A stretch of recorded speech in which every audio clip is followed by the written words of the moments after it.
So Brazil has this tyrant judge, de Moraes, right? This is the current war between Elon and this, the head of Brazil's censorship court. It's called the TSE. It's a subcourt of Brazil's Supreme Court, the STF. And so a lot of people see the actions of this one tyrant judge who basically has this ability to issue an edict, and then anything posted online becomes instantly criminal. Sitting parliamentarians in Brazil call the current president, Lula, a thief. And the judge says, you're not allowed to say that. The person faces, a criminal judgment for demeaning the current president. Going after journalists, going after politicians, going after ordinary civilians by any edict. But there's a whole censorship substructure to what de Moraes is involved in. There's, advisory councils. There's a whole coterie of flaggers who propose the things to be flagged, who do the narrative network mapping, who challenges the results of Brazil's 2022 election. Well, they need these outside institutions to create this whole narrative network map.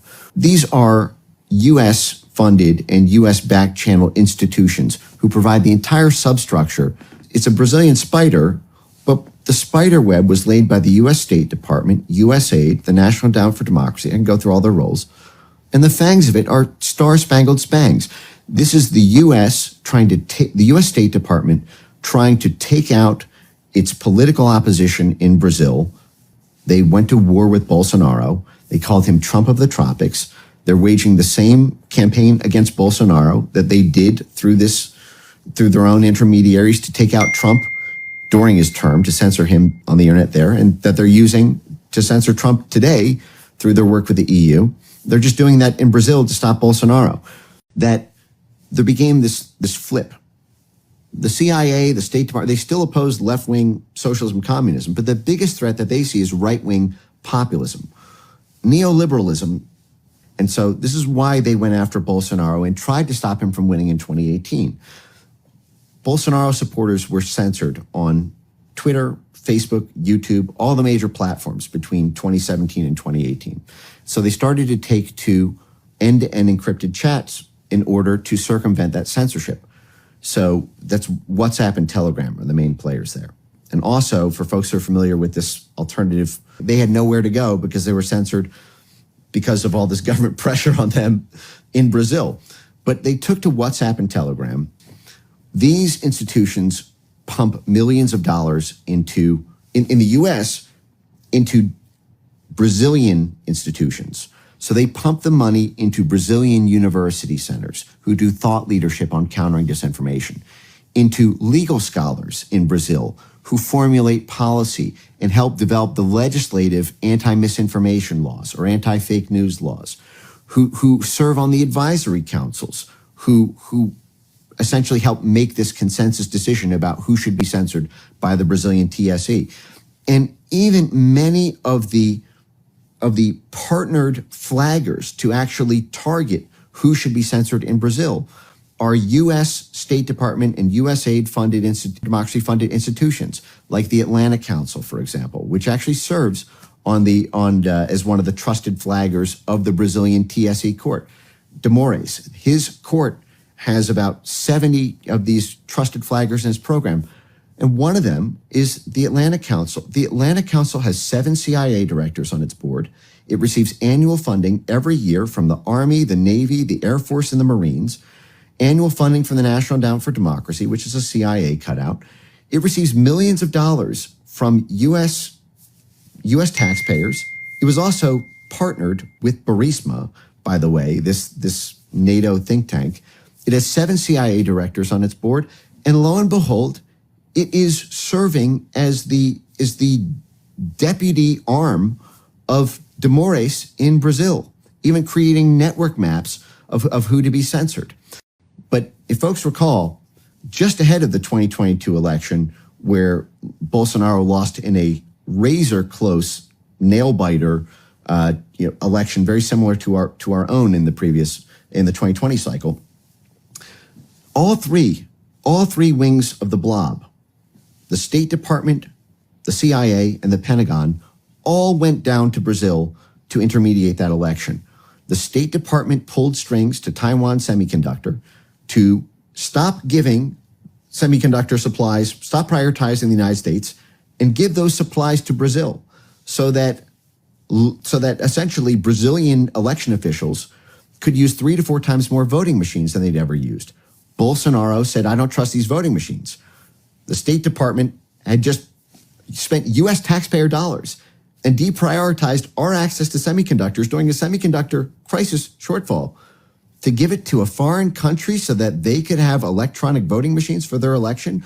Why is that in U.S. national interest? Why should truck drivers making $50K a year have to pay their income tax for electronic voting machines that the Brazilians didn't even ask for?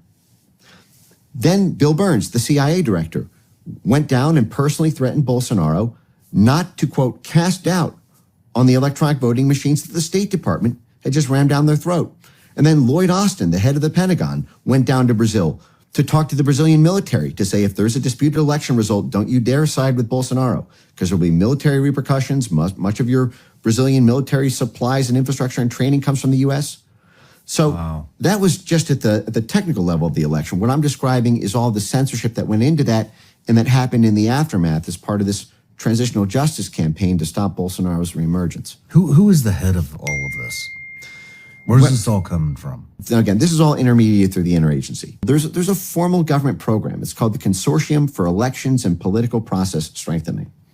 Say that again. The Consortium for Elections and Political Process Strengthening. How nice, how quaint, how understated.